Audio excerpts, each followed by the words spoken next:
Mais um Natcast no ar. Se você já está nos assistindo, já curta esse podcast, já compartilha. Se você ainda não é inscrito no nosso canal, se inscrevam para vocês ficarem aí ligadinhos em todos os nossos conteúdos. E hoje vamos ter uma roda de conversa com o tema violência obstétrica. Você já ouviu falar sobre? Se ainda não, fica aqui no nosso podcast para vocês saberem o que é.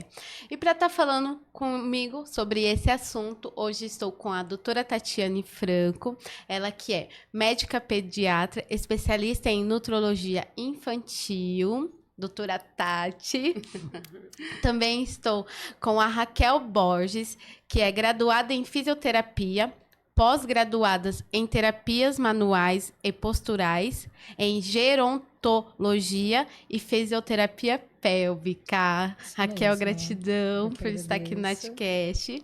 E também estou com a Catarina Chagas, ela que é enfermeira, graduada pela Universidade Federal da Bahia, residência em enfermagem obstétrica pela Universidade Federal de Fluminense, Niterói, Rio de Janeiro.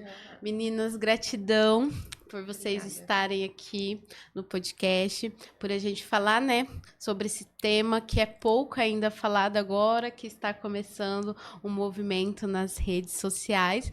E para a gente iniciar, gostaria que vocês se apresentassem, falassem um pouquinho de vocês, um pouquinho do trabalho de vocês. Doutora Tati, pode começar com você. Nath, primeiro, obrigada, né, pelo convite mais uma vez aqui. Bom, sou pediatra, atuo bastante com nutrologia infantil, mas eu também faço atendimentos de puericultura e hoje em dia, né, tá cada vez mais difundido o atendimento pediátrico da gestante. E é nesse momento que o pediatra já deve começar a conversar sobre esse tema que, igual a gente estava falando há pouco, né, é pouco difundido, né, que é a violência obstétrica. Obrigada, doutora. Obrigada, Nath. Raquel, se apresente pro pessoal de casa, fala um pouquinho de você, sobre o seu trabalho. Nath, primeiro, obrigada pelo convite. Eu sou fisioterapeuta já há 14 anos. Comecei trabalhando com a parte da terapia postural, então todo esse período. Faço atendimentos geriátricos domiciliares, né? Então a parte da gerontologia eu volto para o atendimento domiciliar e tenho consultório que é voltado para a parte de fisioterapia pélvica. Eu não acompanho durante o parto, mas eu preparo para o parto e faço todo o atendimento pós-parto. É bem bacana esse tema que você está trazendo. Muita gente chega, né? Muitas mulheres chegam para a gente no pós-parto sem nem saber que passaram por essa situação. Então o tema acho que é bem interessante a gente abordar nessa fase agora. É bem relevante, né? Bastante. Trazer aí a consciência para as mulheres, Com né? certeza. Legal. Catarina, se apresente pro pessoal de casa, fale um pouquinho de você. Oi, Nath, eu queria agradecer ao convite e também compartilhar com as meninas um pouquinho desse sentimento. É um tema extremamente importante, a gente está difundindo hoje e que acaba atingindo aí todas as classes sociais. Tivemos vários exemplos, mas vou falar um pouquinho. Eu sou enfermeira obstetra de formação, vim para São Paulo há 4 anos, então trabalhei aqui em vários hospitais, tanto particulares e públicos, até criar coragem de criar minha própria empresa, e hoje eu trabalho no atendimento do pré-natal, sala de parto e pós-parto imediato. Legal. De Salvador? Nasci em Salvador, mas hoje atuo aqui em São Paulo. Legal, nas grandes sotaque maternidades diferente, né? daqui. Ah, legal. Raquel, fala um pouquinho pra gente o que é definido como violência obstétrica, como identificar que a mulher sofreu essa violência. Tá. Na realidade, assim, a violência obstétrica sempre foi muito pouco falada, né? Acho que de uns anos para cá ela vem sendo mais difundido o tema, até mesmo por conta dessa questão do parto humanizado, né? Que está em alta aí no momento, tem muita mulher hoje em dia optando pelo parto mais humanizado, e aí é que entra esse tema em questão. A violência obstétrica, ela nada mais é que um termo que eles utilizam para identificar qualquer violência que essa mulher ela sofra, não só durante o parto, mas durante a gestação, durante o parto ou também no pós-parto. E a violência nem sempre ela é física, né? Nem sempre é algo que vai afetar diretamente o corpo da mulher, mas também pode estar relacionado a alguma situação que afete ela emocionalmente de alguma maneira, que a impeça de fazer alguma coisa durante o parto, de se movimentar, de se expressar, de dizer como ela quer que esse parto aconteça. Então, por exemplo, para deixar assim mais fácil o entendimento, quando a mulher ela é impedida de escolher a posição do parto. como ela quer ter esse bebê, né? É considerado uma violência obstétrica. Quando falam para essa mulher que ela não pode se movimentar, que deixa ela restrita num canto, que não deixa ela conversar, não deixa ela ter um acompanhante dentro da sala de parto, isso também é considerado uma violência obstétrica. Quando ela é xingada, a gente vê muito no SUS, né? Muitas mulheres relatam no SUS que elas ouvem algumas coisas, né? Principalmente as mulheres mais jovens, como quando você fez o bebê, você não reclamou, né? Então agora você vai ficar quietinha, vai esperar. Então, assim, isso também é considerado uma violência obstétrica, né? Então, violência obstétrica é tudo que agride essa mulher durante todo esse processo, não só fisicamente, mas também emocionalmente, porque pode trazer uma série de consequências para a vida dessa mulher. Caramba, bem, né? Às vezes a gente acha que é normal, né? Foi Tudo. normalizado isso. Exatamente. Sim. Ô, Tati, como você, como pediatra, como que você consegue identificar, né, que essa mãe aí passou por uma violência obstétrica e como que você pode ajudar a mãe também nessa questão emocional do vínculo da mãe com a criança, né? Bom, primeiro, o mais importante para a gente pensar aí na atuação do pediatra nesse tema é a gente pensar na consulta pré-natal, né? E eu falo que assim é a consulta mais importante para essa mãe, principalmente se for uma mãe de primeira viagem. Quando a criança nasce, a mãe tá ali cheia de hormônio, e aí o que a gente fala na primeira consulta, né? Quase que ela não vai conseguir captar muita coisa. Então, essa consulta antes do bebê nascer, quando ela tá ali super animada, feliz, sem todas as questões que vêm no pós-parto, ela consegue tirar melhor as dúvidas. E nesse momento, eu sempre pergunto qual a via de parto que essa mulher gostaria. Eu acho que é importante a mulher ela poder opinar e trazer as angústias dela, seja por uma via de parto ou outra, né? E outra coisa que é pouco difundida é o plano de parto, né? Mas a mulher ela tem direito a ter um plano de parto e isso é super importante o pediatra conversar com ela antes, né? Além disso, algumas coisas que a mãe às vezes não sabe é que hoje em dia toda criança tem que mamar assim que o bebê nasce. Se a criança nasceu bem, ela não vai para o pediatra, ela vai para a mãe. Ah, mas e se for cesárea? Ela vai para a mãe, né? Isso é um direito da mulher, o direito da mulher de ter um acompanhante. E se ela tem direito, ela deve brigar pelo direito dela, né? E a gente sabe que esse vínculo materno, ele começa ali na sala de parto e todo o período que ela tiver ali na maternidade, ele vai ser bem estabelecido. E a partir do momento que a mulher sofreu uma violência, nesse momento que tem que ser um dos momentos mais felizes da vida dela, o vínculo mãe-bebê pode ser quebrado. E aí a gente pode ter diversos problemas ao longo da criação dessa criança. Será que essa mãe vai querer amamentar da forma como ela se planejou? Como será que vai ser esse cuidado dessa mãe que foi ferida? Às vezes não fisicamente, mas emocionalmente. Será que as pessoas envolvidas naquele trabalho de parto entendem o quão importante aquilo é para essa mãe? Se toda aquela idealização dela foi completamente rompida, talvez tudo aquilo que ela idealizava para o cuidado do bebê também vai sofrer por conta dessa violência obstétrica. E a violência obstétrica, ela afeta a saúde emocional da mãe? Afeta a saúde emocional da mãe e aí pode afetar a longo prazo até a saúde emocional do bebê. A mãe, aquele vínculo que é importante para a mãe desde o primeiro dia que o bebê nasce, na verdade a gente fala, né? A mãe entende que ela é mãe desde o dia que veio ali o positivo para ela, né? E uma violência obstétrica, seja algo comportamental de alguém que devia estar acompanhando ao longo da gestação, seja algo que foi falado para ela no momento do parto, seja algo que foi feito. E às vezes a gente até fala, quer dizer que a gente tem que... cesárea virou uma coisa ruim? Não é isso. Mas a cesárea, ela tem suas indicações. E muitas vezes, a mãe sonha com aquele parto natural, né? Sim. E aí, tudo bem, a gente vai fazer uma cesárea, mas por quê? Isso foi conversado com a mãe? Isso foi explicado?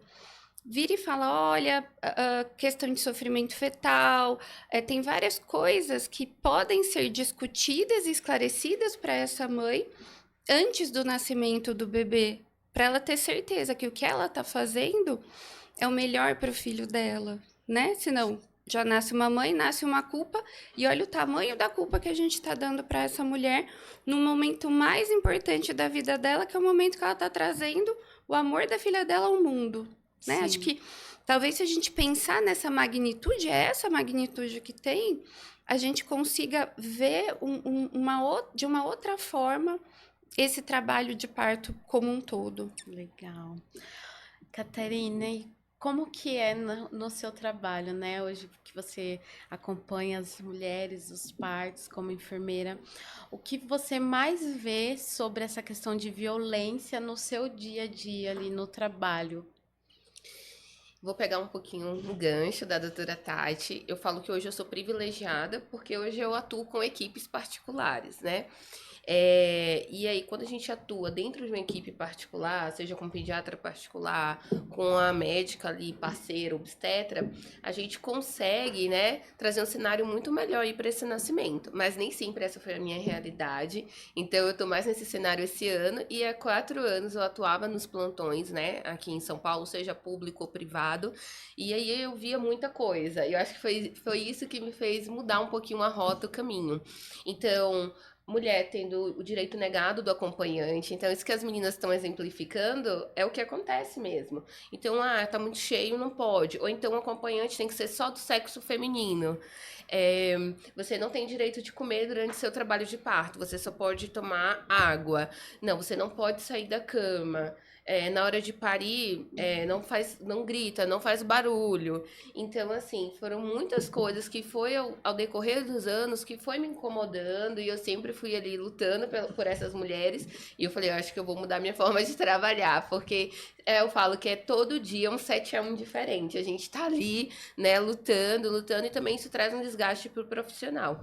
Então, são práticas assim, ou falsas indicações de cesárea. Isso também é uma violência obstétrica. Acho que a gente vai conversar mais um pouquinho sobre isso. Mas, assim, enganar aquela mulher, tirar o direito dela de parir, né, sendo o desejo dela, ou então ocultar algumas informações. E um pouquinho aí de violência neonatal também associada à violência obstétrica, né? Então, é uma criança que nasceu bem, né, com a vitalidade boa, mas é negado o direito de o contato pele a pele ali, mãe e bebê. É um bebê que tá bem, mas vai por um berço, luz na cara, aspiração de vias aéreas sem indicação de fato. Então, assim, são muitas coisas que iam acontecendo no meu dia a dia e a gente vai rimando contra esse movimento aí mesmo.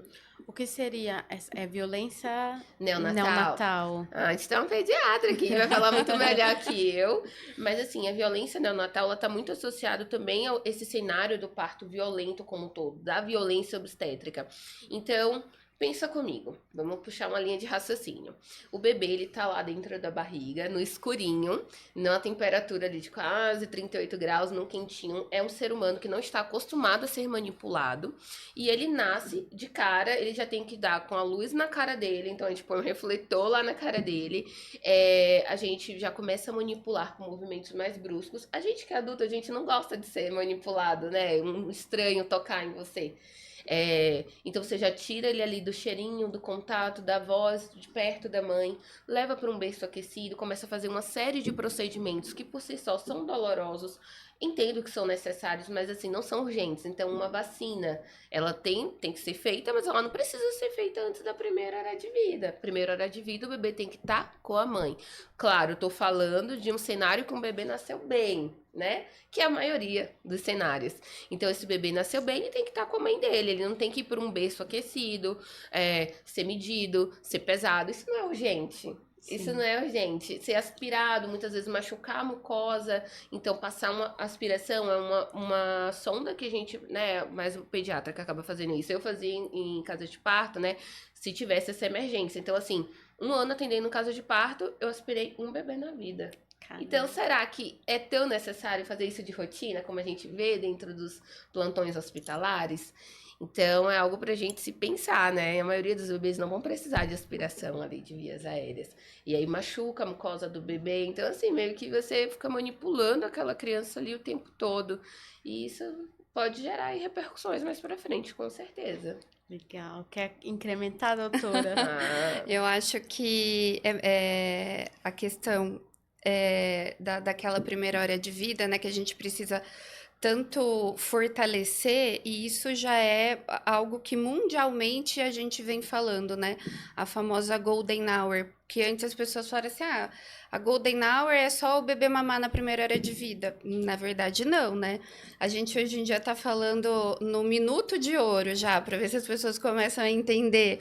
Então, o bebê, ele nasce, inclusive quando é por via vaginal, a gente já pega o bebê e já vai por cima da mãe, né? Nasceu bem, a gente já faz aquele contato pele a pele. Ah, mas o pediatra não vai avaliar? O pediatra não precisa tirar da mãe.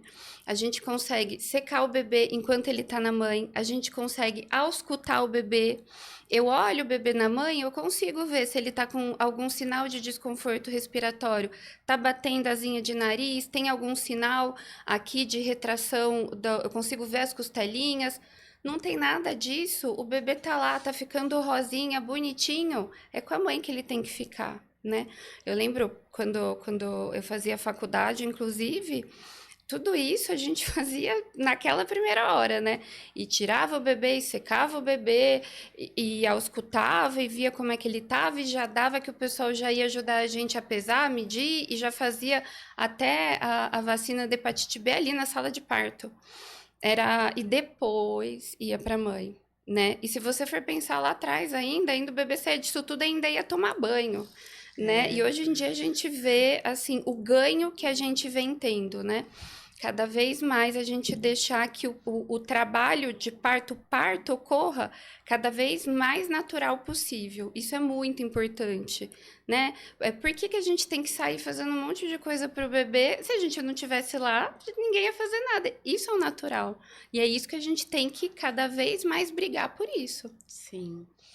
Ô, Raquel, fale um pouquinho, né, do seu trabalho, da importância da fisioterapia pélvica, né? O que que você faz antes, na gestação, como que é o seu trabalho em relação à mulher?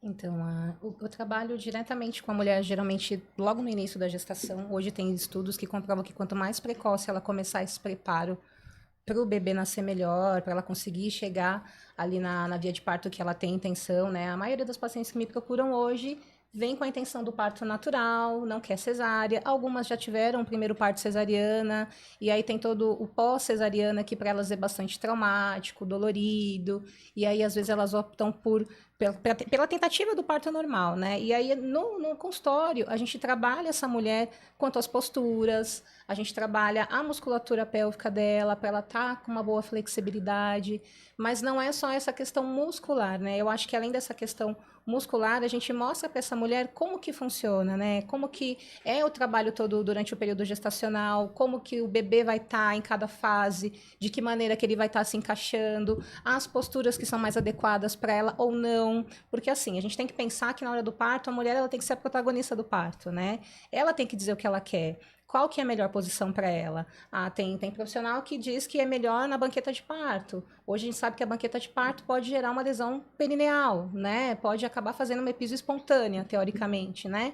Muitas mulheres são colocadas na hora do parto para ter o bebê na postura ginecológica, né? Na litotomia, postura de litotomia que a gente fala, né? Na postura ginecológica. E a gente sabe que essa posição não é uma que favorece tanto esse parto. Então a gente acaba trabalhando várias outras posturas. Então a gente mostra para essa mulher que tem outras possibilidades, que ela não vai chegar lá no hospital, que ela não vai ser colocada numa maca, simplesmente colocar as pernas pelo alto para poder parir. Então ela pode escolher como. Foi como a doutora falou, através do plano de parto. A gente elabora esse plano de parto. O que você quer que aconteça, o que você não quer, é óbvio. Você vai ser acompanhada por um médico, e se tudo que está no seu plano de parto, no momento do parto, for colocar essa criança ou essa mãe em risco, isso vai ter que ser discutido de alguma maneira, mas vai ser passado para essa mãe, vai ser passado para esse pai que está acompanhando, tudo está sendo feito. Mas o meu trabalho é justamente esse. Eu trabalho o corpo dessa mulher, eu trabalho a musculatura do assoalho pélvico para favorecer, para que ela não esteja tensionada, para conseguir ter uma boa passagem desse bebê mostro para essa mãe que ela pode usar o corpo dela de infinitas formas, né? Ela pode ter várias possibilidades ali de posturas para poder facilitar e ela entender que ela é a protagonista no momento do parto. Então ela tem esse poder de decidir o que ela quer ou o que não quer, porque muitas mulheres às vezes nem conhecem o próprio corpo. Então, como que ela vai para uma mesa de parto? Ela acha que é só aquilo.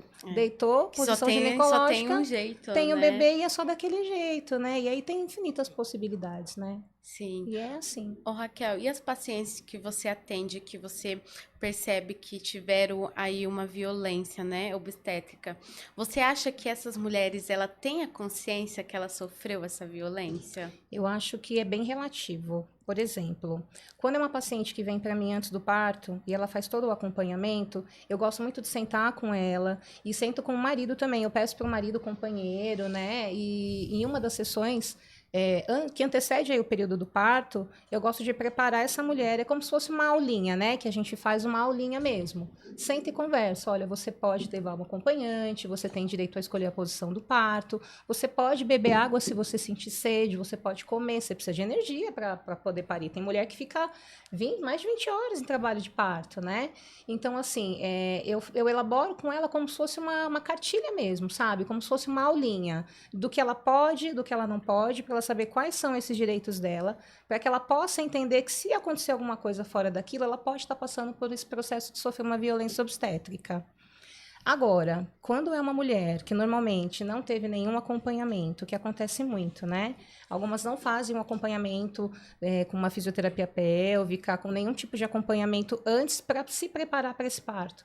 Ela vai, faz só o pré-natal, volta para casa e fica ali aguardando o momento ideal para o parto. Geralmente elas passam por situações e elas não sabem que elas passaram pela violência obstétrica. Para elas é comum.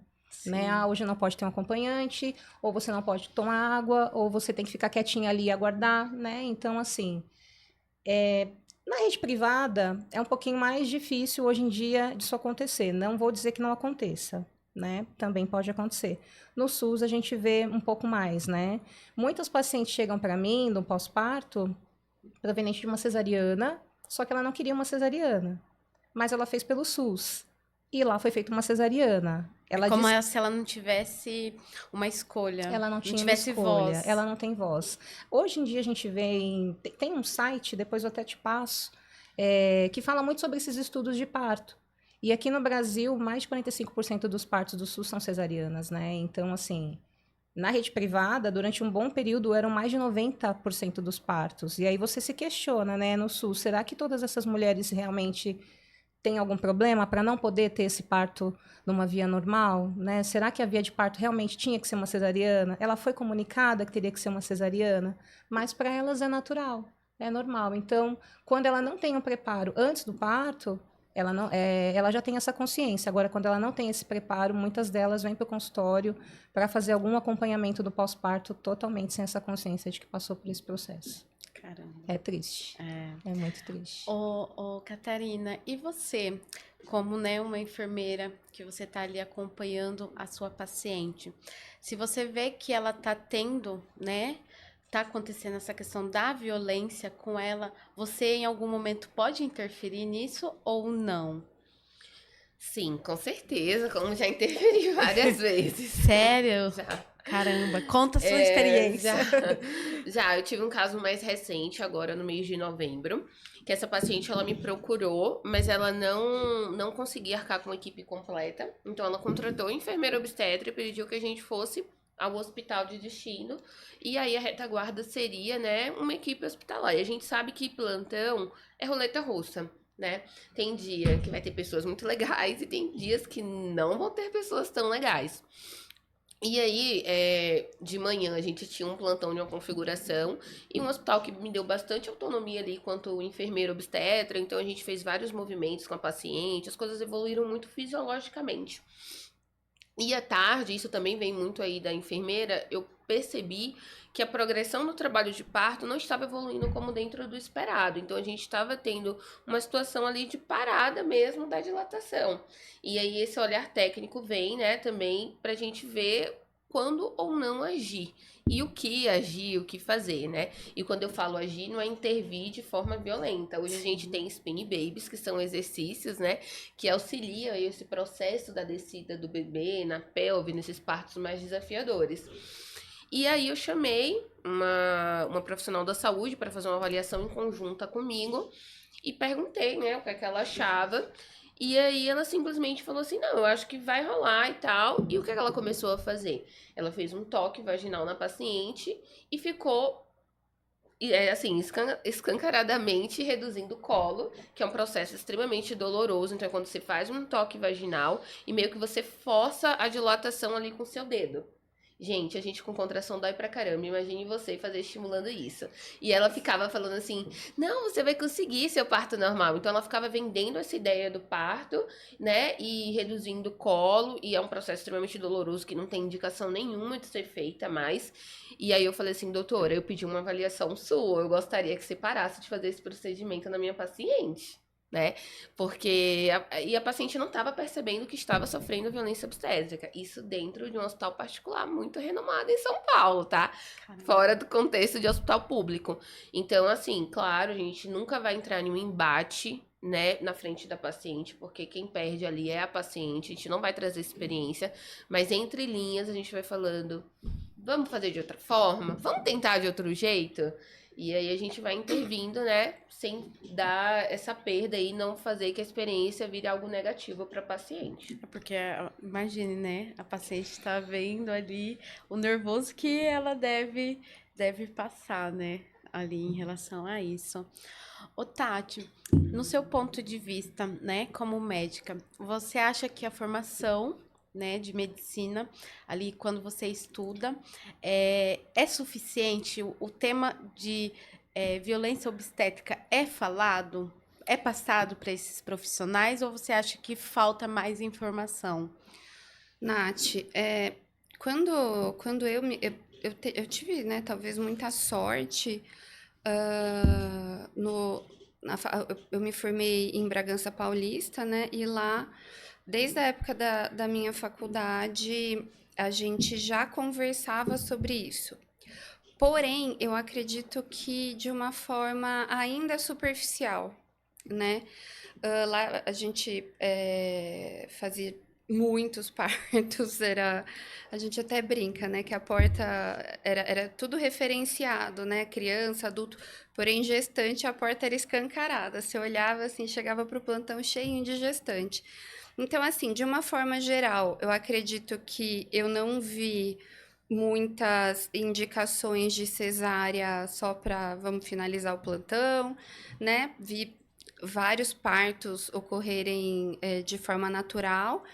Porém, eu acho que eu vi também algumas coisas que deveriam ter outro olhar, né? Eu acho que a gente deve, desde o início da formação médica, falar sobre empatia, falar sobre ética, falar sobre ser aberto com o paciente, as possibilidades, o que é possível, o que não é possível para aquele paciente, né? Até mesmo isso que a gente está falando, para o paciente entender o que é alguma violência obstétrica e o que é, na verdade, uma conduta que você tem que tomar para ajudar o bebê e a mãe, né? Então, a mulher ela tem que ter isso muito bem definido e faz parte do profissional dar essa instrução, né? Então, como um médico generalista, eu acho que essa formação é extremamente importante. Hoje eu sou professora universitária, né?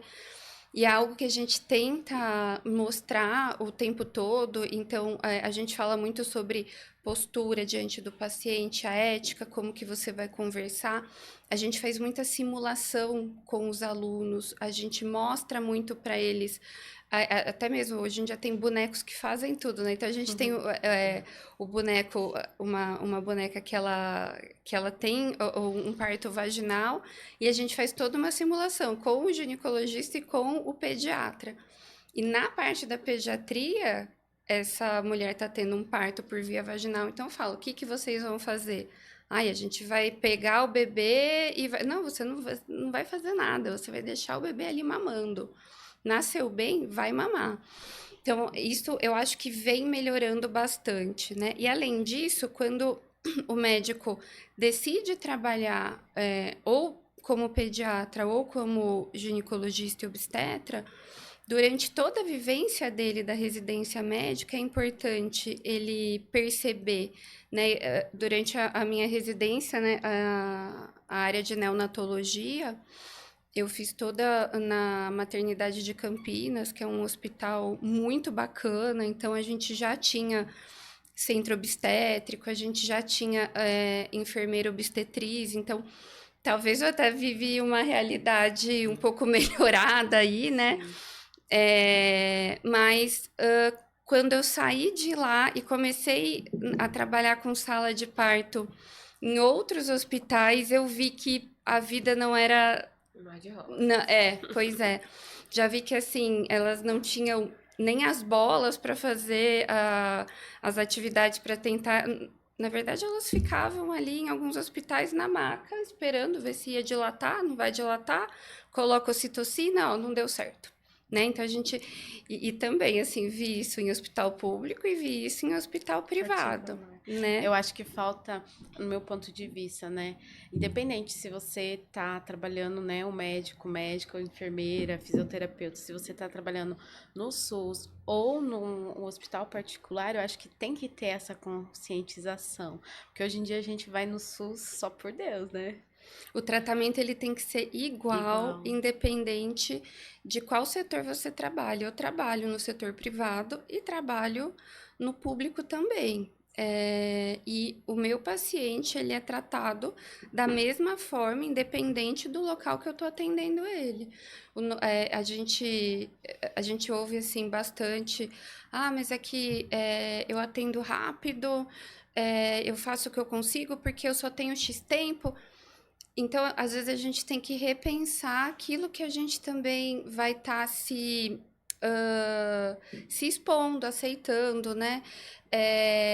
Porque você tem que fazer o seu melhor trabalho independente do local onde você está trabalhando, e o seu paciente merece isso, né? Sim. A maternidade de Campinas, que é onde eu fiz a minha residência, a parte de neonatologia, inclusive ela tem a parte pública e privada, né? E os pacientes, o corredor lá do centro obstétrico, ele era o mesmo, para o público e para o privado, né? E tem que ser assim, né? Tanto no pré-parto, no parto e no pós-parto, né? Independente se você está alojado em um apartamento, que você conseguiu ficar num apartamento, só você, seu filho, seu marido, ou se você está ali em um quarto, dividindo o quarto com outras mães, porque você está tem o seu plano, né, de convênio mais em conta, você está no SUS, o tratamento daquela criança, daquela mãe tem que ser o mesmo. Porque acha que é assim, né? Já teve o nenê, já ganhou o nenê, agora já passou tudo, né? E tem, igual você falou, o antes, o durante e principalmente o pós-parto, né, doutora? Com certeza. Ô, Raquel, e como que você aplica, né, a conscientização nas suas pacientes do que é, né, a violência obstétrica, do que não é, para elas terem uma consciência do que ela pode viver ou não, né? Sim, sim. Eu gosto muito de fazer com elas, primeiro de tudo, a elaboração do plano de parto, num determinado período, né, da gestação. A gente elabora esse plano de parto. Na maioria das vezes, eu trabalho já com uma médica obstétrica que está acompanhando essa paciente. Como eu não vou para a sala de parto, então sempre tem indicação de alguém que vá acompanhar esse parto, ou uma fisioterapeuta obstétrica, ou uma doula que vai fazer esse acompanhamento também, né? Eu tenho amigas que são fisioterapeutas e doulas, então geralmente a gente trabalha em conjunto, elas fazem o acompanhamento. Então, assim, eu preparo elas com esse plano de parto, junto com a médica, a gente elabora isso para ela ter uma consciência de tudo que ela pode, quais são essas possibilidades, né, de posturas e tudo, de acompanhamento, tudo que é necessário. Isso é a médica que vai com ela, que quando ela tem a possibilidade de ser acompanhada por essa mesma obstétrica durante o processo dela do parto é muito mais simples, porque ela está com a médica dela, que está acompanhando ela esse período todo, então é muito mais fácil. Então a gente trabalha dessa maneira e assim, tem essa conscientização de justamente, além de passar para ela tudo que pode acontecer, que pode ser considerado essa violência obstétrica, como a doutora Tati falou, a gente também tem que deixar essa mãe ciente, essa mulher ciente de que pode ser que todo esse trabalho que a gente fez, esse plano de parto, esse trabalho das posturas, dos movimentos, pode chegar lá na hora e pode ser que não evolua da forma que a gente gostaria, né? Porque a gente pode preparar da melhor maneira possível, mas quem vai dizer como que vai vir ao mundo é o bebê. Ele que vai dizer ali como que ele quer vir, né? Então, ela tem que estar ciente de que nem sempre tudo é mar de rosas, tudo é tão bonitinho quanto a gente colocou na teoria. Na hora, muita coisa pode acontecer e a médica que estiver acompanhando, a equipe que estiver acompanhando, pode ter, de fato, que entrar com algumas intervenções e a gente vai ter que saber o que é ou não essa violência obstétrica. Então, pode ser que ela tenha que caminhar para uma cesárea. Mas se ela for notificada de tudo que está acontecendo, olha, não dilatou, o bebê não encaixou, o bebê está entrando em sofrimento, vai ter que realmente passar por uma cesariana, ela foi informada, ela foi consciente disso, ela aceitou que fosse, a gente não considera uma violência obstétrica. Então, é fazer com que ela tenha também esse feeling, sabe? E esse entendimento de que nem tudo vai ser como ela quer. Sim. Pode ser que corra tudo perfeitamente, mas se lá na frente acontecer alguma coisa, ela sendo orientada daquilo, tudo sendo conversado, sendo passado para ela da melhor maneira possível, tudo vai ser bem mais fácil e provavelmente não será uma violência obstétrica, porque se você não deixa isso muito ciente, se a médica falar qualquer coisa, ela vai achar que já é uma violência obstétrica, né? E aí acaba não tendo aceitação e dificultando aí o processo do parto dela. E é difícil, assim, eu lembrei aqui de uma situação, muitas vezes a rede social, a internet é maravilhoso, todo mundo fica informado. Mas, ao mesmo tempo, eu tive uma paciente, eu atendo muito domiciliar também, né? E muitas vezes as crianças que vão para o domiciliar, em geral, são as crianças que tiveram ali algo que não foi do jeito que deveria ser, né? Então, uma criança extremamente prematura, uma criança com síndrome.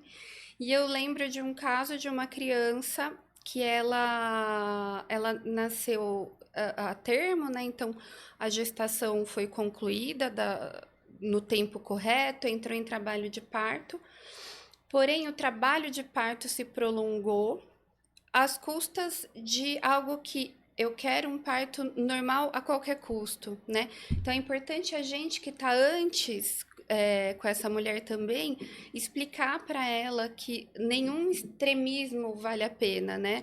A gente se preocupa muito com o cesárea para todo mundo, isso de forma alguma está correta, mas é importante que a gente explique antes, porque muitas vezes a gente tem que fazer tudo correndo lá, né? Entrou em sofrimento fetal e a gente tem que... E a mulher, ela já tem que estar consciente disso. Quando já é uma equipe toda que acompanha, a vida é outra, tudo fica mais fácil, ela confia no profissional que indicou aquela cesárea. Sim. E porque, lembrando, o canal de parto, quando a criança está nascendo, aquele tempo pra gente parece horas. Eu sofria quando porque tem uns bebês que eles simplesmente descem.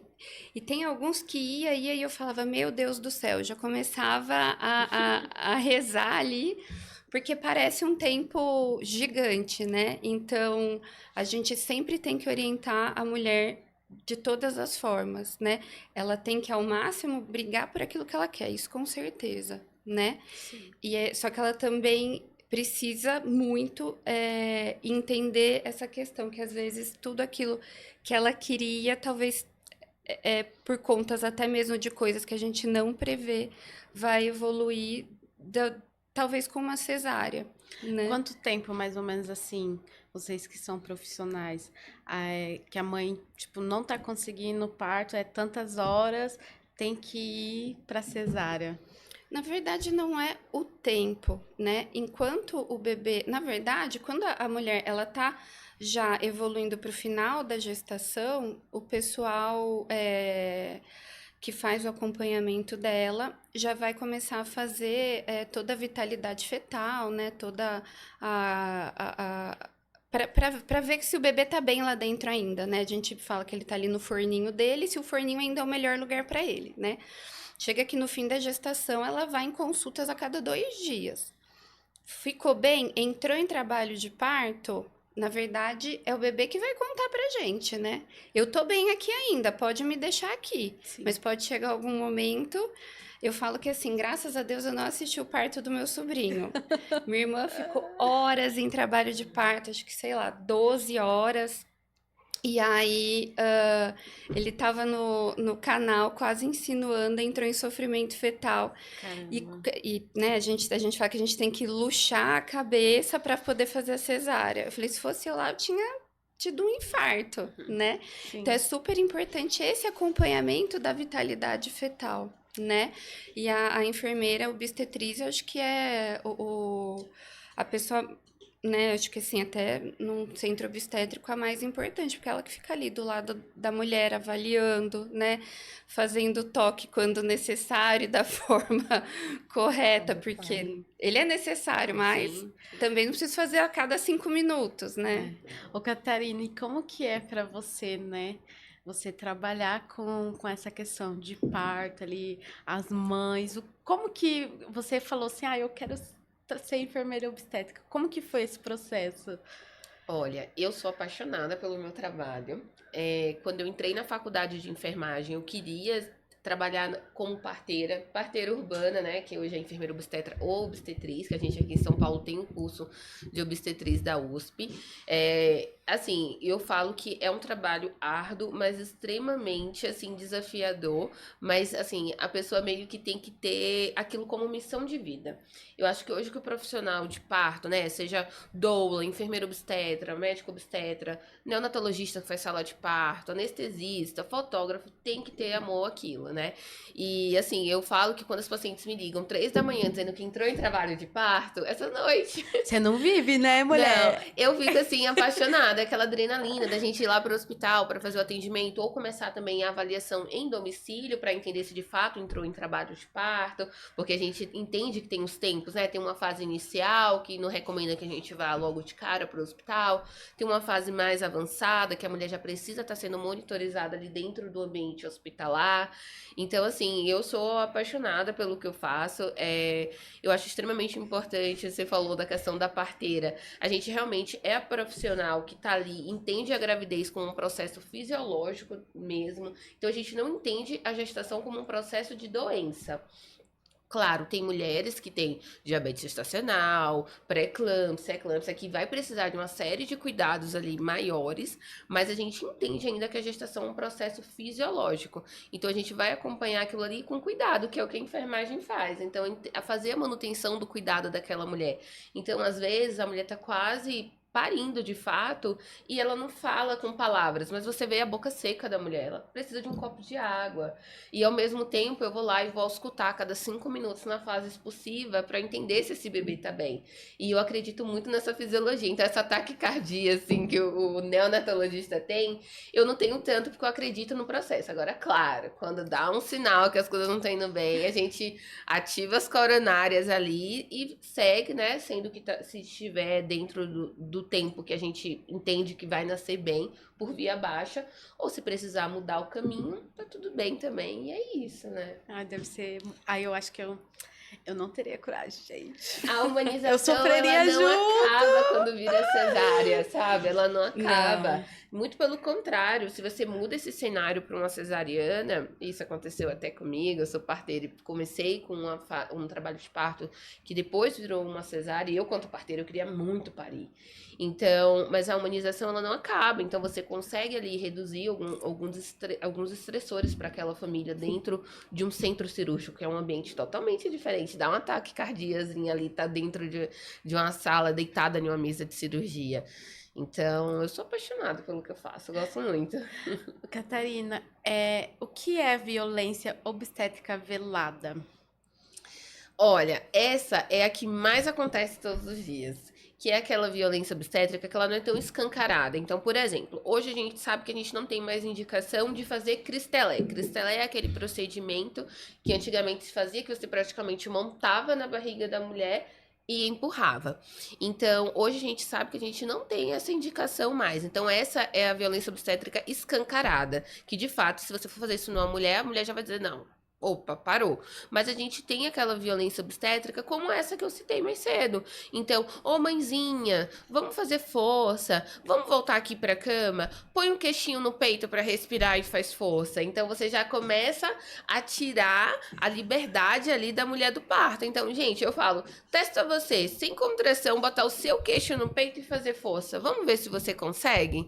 Imagine nesse momento que você tem uma barriga enorme ali, você já não consegue respirar. Mas aí usa desses termos, né? Mais carinhosos, mãezinha. Ou então, às vezes, faz até um carinho na mulher. E aí faz, vamos fazer uma forcinha aqui. E aí faz aquele cristelé meio não tão evidente, né? Começa a empurrar ali, a palpar o fundo de útero.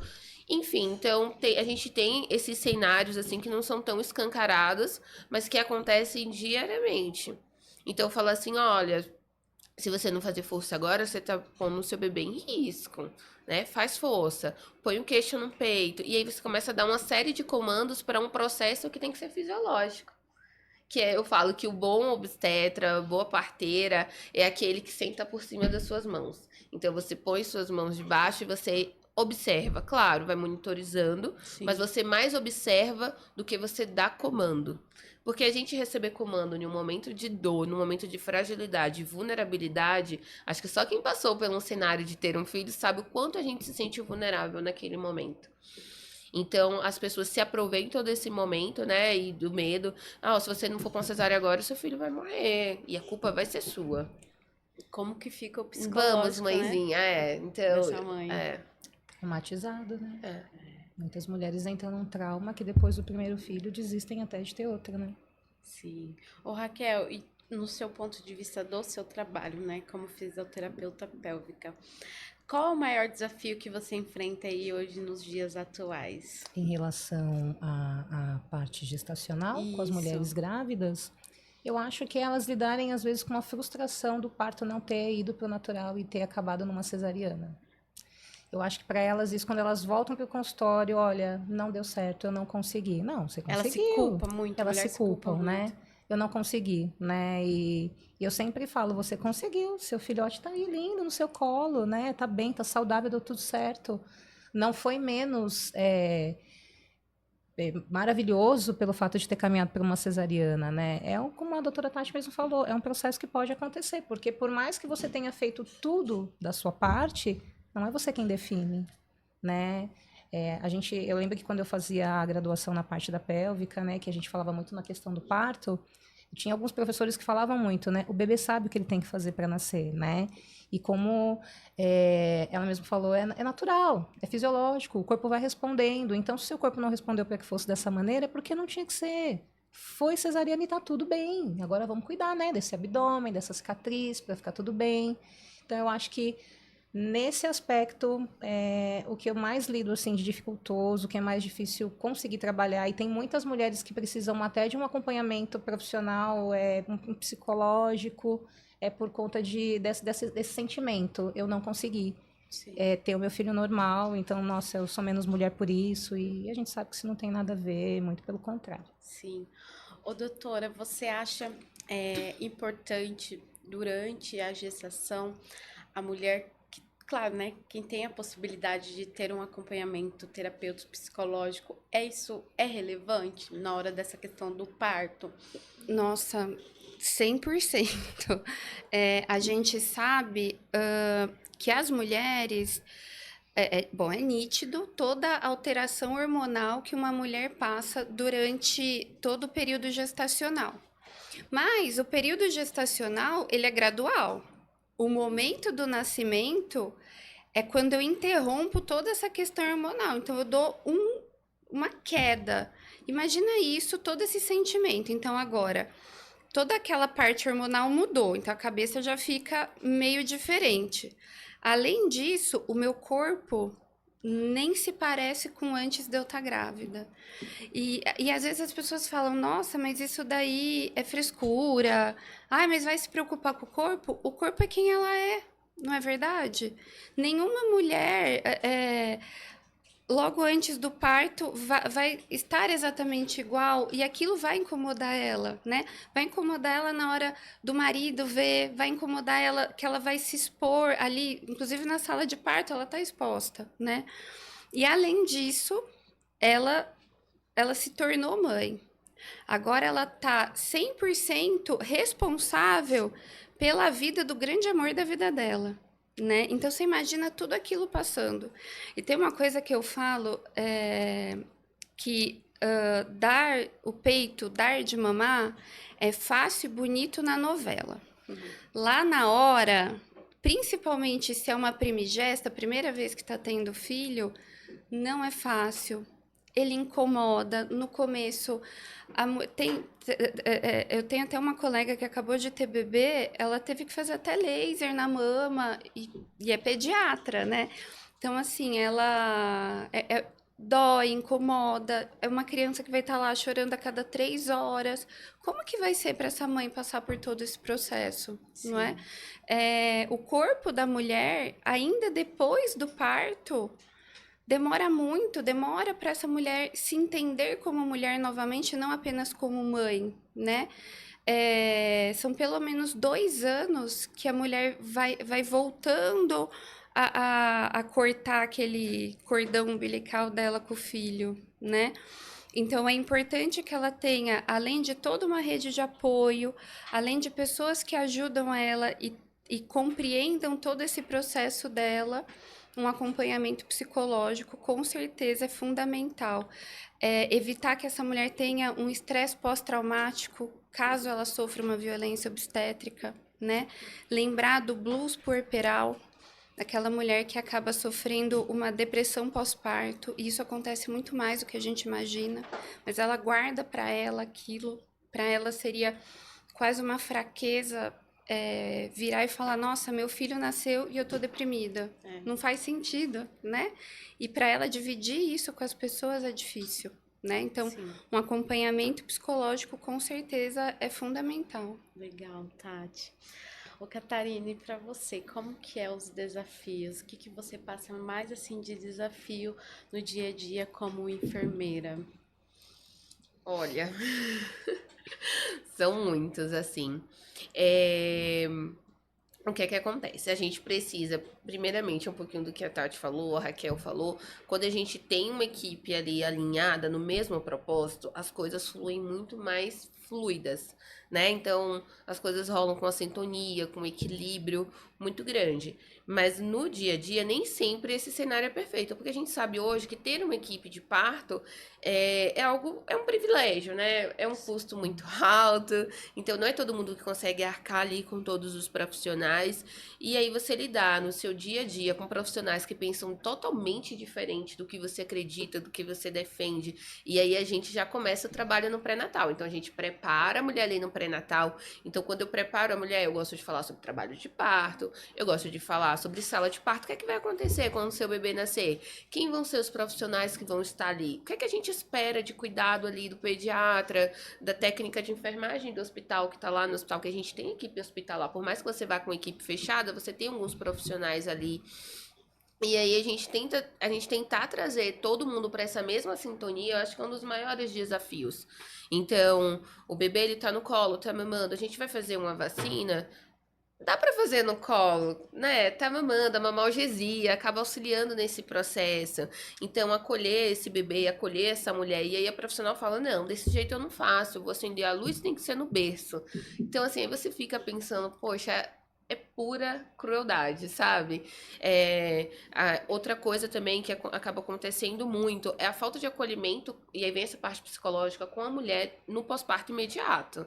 Então, assim, não, mãezinha, primeiro que a mulher perde a identidade, ela não é mais Tati, ela não é mais Nath, ela não é mais Raquel, ela é mãezinha, ela perde essa identidade, que é algo extremamente chato, e as pessoas não acolhem, então não acaba ajudando a mulher nesse processo de amamentação, só chega e fala assim, você tem que amamentar a cada 3 horas. Então eu via isso de colegas e hoje, quando eu vou fazer minha visita pós-parto da paciente, ela traz esse relato. Olha, ninguém me ajudou a posicionar o bebê no peito. Você falou que teve uma amiga pediatra que teve bebê. e teve problema de amamentação, também atendi, porque eu sou consultora de amamentação, laser-terapeuta, então várias pediatras que também tiveram essa dificuldade. Então, ali não é Tati pediatra, ali é Tati mãe. Então, acolher essa mulher, ter esse processo de paciência, lidar com essa questão hormonal ali, eu acho que é uma das coisas mais desafiadoras, porque você vê profissionais que não estão tão alinhados como você. E às vezes a gente fala, gente, é tão simples. Sim. É só ir ali, ouvir, acolher, sabe? Ver individualidade, assistência humanizada, eu acho que é individualidade. Legal. Né? E as pessoas tratam como se fosse script, né? Todo mundo tem que ser tratado de forma igual. Eu acho que isso é um dos maiores desafios, assim. Cada eu vejo no dia a paciente dia. Cada de um paciente jeito, é não é? única. Único. Legal. Antes de encerrar o nosso podcast, quero agradecer aos nossos patrocinadores. A Vanessa, da Veja Personalizados, que faz as nossas canecas. Quero agradecer a Bia, da Clínica Esplendor e Oficial de Alphaville. E a Kellen Souza, Boutique, que faz as nossas sandálias de luxo. Olá pessoal, meu nome é Vanessa, eu sou da Veja Personalizados. Você que deseja eternizar momentos e transmitir emoções para quem você ama, nós temos inúmeras opções. Temos diversos modelos de canecas, sendo elas de vidro, de porcelana com colher, jateadas, temos também xícaras para o cantinho do café, azulejos personalizados com suas fotos, quadros em MDF e temos a queridinha do momento, a caneca mágica. Conforme colocamos o líquido quente, dentro sua mensagem é revelada. Estamos localizados na região de Itapevi, dentro do estacionamento do Mercado Nosso Lar, no Parque Suburbano. Venha nos visitar, siga-nos nas redes sociais.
Meninas, para a gente encerrar, né, gostaria que cada uma deixasse suas redes sociais, aonde o pessoal pode te encontrar. Precisa de uma médica, doutora Tati, precisa de uma fisioterapeuta, Raquel, precisa de uma enfermeira aí, a Catarina. Então, deixa aí as redes sociais de vocês, onde o pessoal pode encontrar vocês.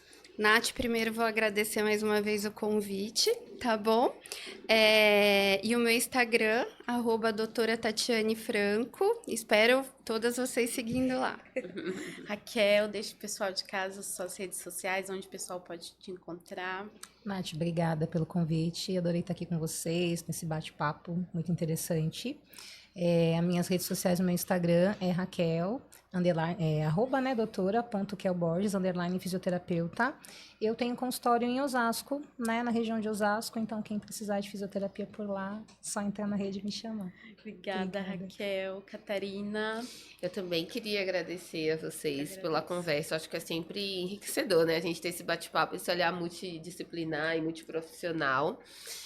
Meu Instagram é @enfcatchagas. E aí eu atendo muito em domicílio, gosto de fazer pré-natal lá em domicílio, sempre vou até a mulher e atendo em alguns hospitais aqui em São Paulo. É mais fácil a mulher me perguntar, que aí eu falo e vou até ela, onde foi a escolha dela mesmo. Legal. Falou o Instagram? Falei, Então? @Enficate_Chagas. Ah, legal. Meninas, quero agradecer vocês por estarem aqui no Natcast, por falar, né, sobre esse tema que a gente precisa trazer mais consciência para as mulheres. E se você chegou até o final desse podcast e ainda não curtiu, deixe sua curtida, deixe o seu comentário o que vocês acharam do podcast de hoje. Se você ainda não compartilhou, compartilha. Se você ainda não é inscrito no nosso canal, se inscrevam e eu espero vocês no próximo Natcast.